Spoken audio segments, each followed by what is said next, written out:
had at birth suffered a stroke in the hospital.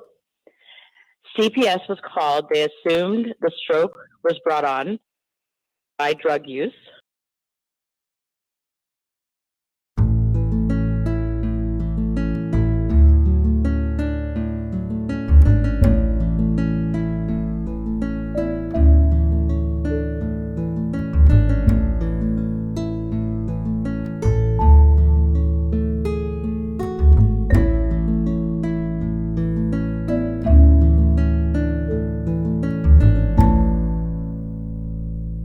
This is Attorney Vincent Davis, and this is The Secret, How to Fight CPS and Win. Today we're going to be taking your calls, answering your questions, and listening to your stories. And I have a very special guest that's going to be joining us today. She's an attorney. She works with me. Her name is Jennifer Ani. Jennifer, are you there? Yes. Hi. How are you this afternoon? I'm doing fine. How are you doing? Excellent. Thank you for asking. Jennifer, what's been going on with your cases these days? Are you have anything interesting going on? Oh, gosh, I sure do. I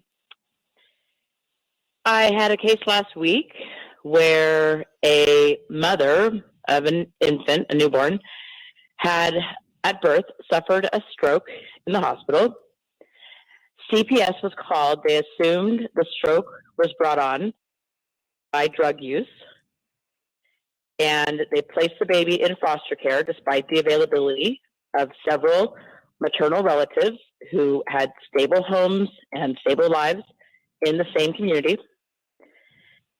The attorney, the court-appointed attorney for the mother, at the first 6-month review, of course, mom is still, she was actually in a coma for a little bit, so she's rehabilitating, speech therapy, physical therapy. At the first hearing, mom asked if she had to appear. The attorney said, no, I'll waive your appearance, and submitted on termination of reunification services, which of course starts the time for adoption to go through, 120 days. So we got the case about a month after the 6-month review, and I was just able on a JV 180 to get the 21E reset. So we're going to start back from there, and we're not going to submit on reunification services. I also obtained a hair follicle test for mom, which is negative for all substances. And we have the speech therapy and physical therapy, which was so important to the social worker during those first 6 months that mom complete to get her child back. I mean, I don't think there's any law that says you have to complete speech or physical therapy. In fact, I think we might be running afoul of the ADA here. So it's very interesting, and I'm very happy that we were able to turn that around for this mom. Wow, that sounds like a great job. What happened at the juris dispo part of this case? Was she in the hospital at that time? Correct. And was she? And juris was taken on the. There were no hospital records indicating maternal drug use.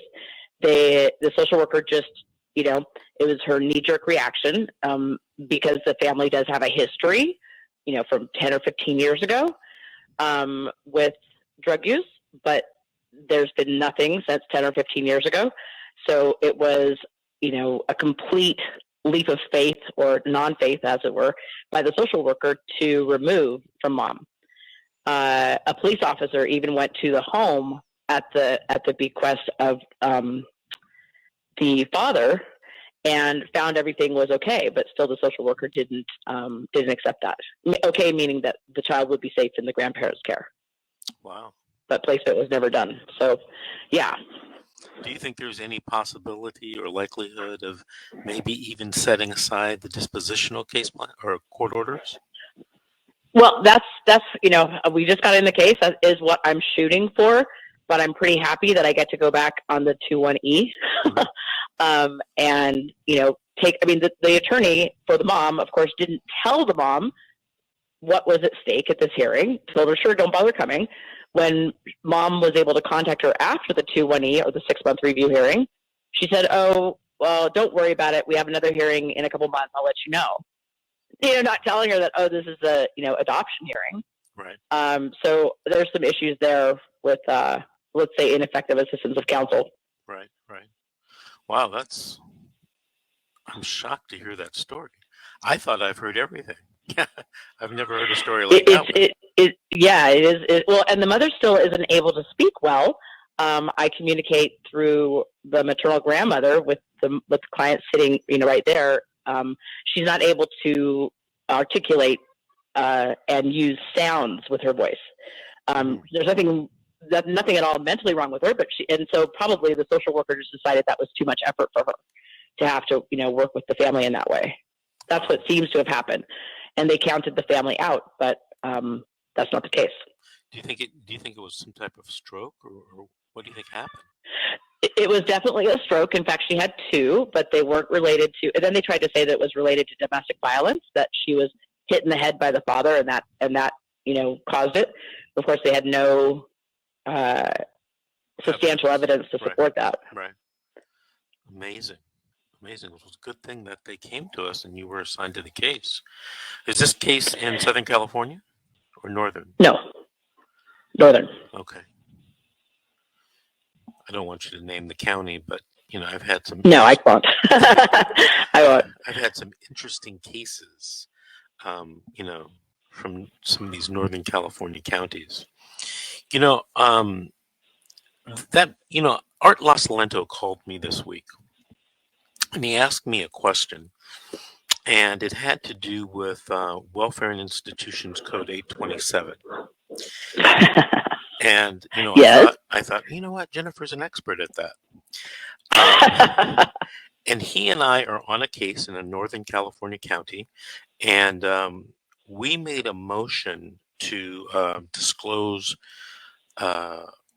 reports and records in this medical-based case to our own expert, our own medical expert, a doctor, a local guy here in the Pasadena area who's one of the preeminent experts, in child abuse.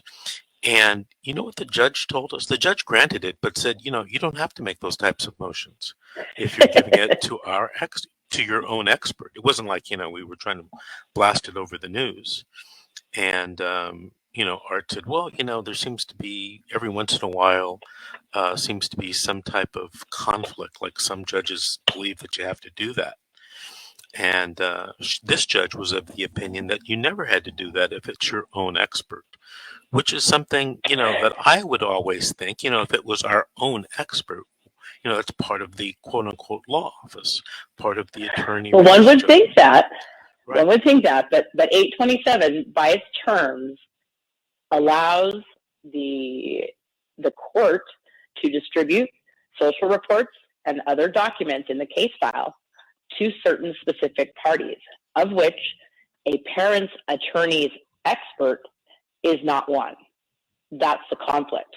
So the law is actually in conflict, I think, because the confidentiality provisions of 827 were never intended to limit a parent's defense in that way. Mm-hmm. Never intended. And while I could understand if the expert were taking the documents, copying them, and stapling them on telephone poles throughout town, that would be problematic. There is no other way an expert can competently do his job for a parent defense without having documents. And if the expert were to put forth an opinion based upon anything but review of the documents, the court would not consider that opinion to be relevant because it wasn't considering the facts of the case. Mm-hmm. It would be an advisory opinion at best. So I definitely think there needs to be clarification. That needs to be done by the legislature. I too, last week, asked 3 courts for, I started by saying, I understand technically I should file an 827. However, I'm wondering if I could be authorized to share the social reports with my psychiatric expert, medical expert, whatever. And of course, no problem, so I'm just getting that noted on record. Mm-hmm. And it would be time prohibitive as well. These 827 petitions don't take priority on the case, and who knows when the judge will get around to deciding them. In that Northern California case, the judge was asked at the time and granted, but it is definitely an issue that some courts take a different view on. I once had a judicial officer question me about doing that, about giving social worker reports to a psychologist who was my expert. And initially, I think that the judge believed that I couldn't do that and, was going to maybe even have a hearing or an OSC, against me for doing that. And I, mentioned, I didn't really argue. I go, basically, are you telling me I can't give the social worker report to one of my own experts? And it kind of blew over and we never had the hearing. But I think that the judge may have thought about it, how that sounded. In other words, when it mentions attorney in the code itself, in 827 of the Welfare and Institutions Code, in other aspects of the attorney-client relation, your experts, your employees are part of that quote-unquote attorney's office. So, for example, does 827 say that my secretary can't look at the file when she's Exactly. tab and indexing it? The same thing. Exactly. Same thing for an expert. And the experts all understand. Especially the guys and gals that do this frequently, that all of this is confidential. They're medical doctors. It's confidential anyway. So it would be kind of redundant. But I think that in other areas of the law, your expert is part of your office. And then therefore, under CPS cases, your expert is part of your office as well. That makes sense. I guess the sticking point is the confidentiality provisions, but it absolutely it just doesn't pass the straight face test. Mm-hmm. That because if it applied to an expert, it would apply, as you say, to office staff, to anybody, and that's just not that's not functional. So it'll be interesting to see where that goes. I also think that it would be if cases were done pursuant to the code and there was no breaks in the case, you couldn't do an 827 and get it heard before the time of the trial. Hey, Jennifer, I would like you to hold on. We got to take our breaks here, our first break, and then we're going to come back and we're going to talk to Tashita in California. So stand by. We'll be right back after these messages.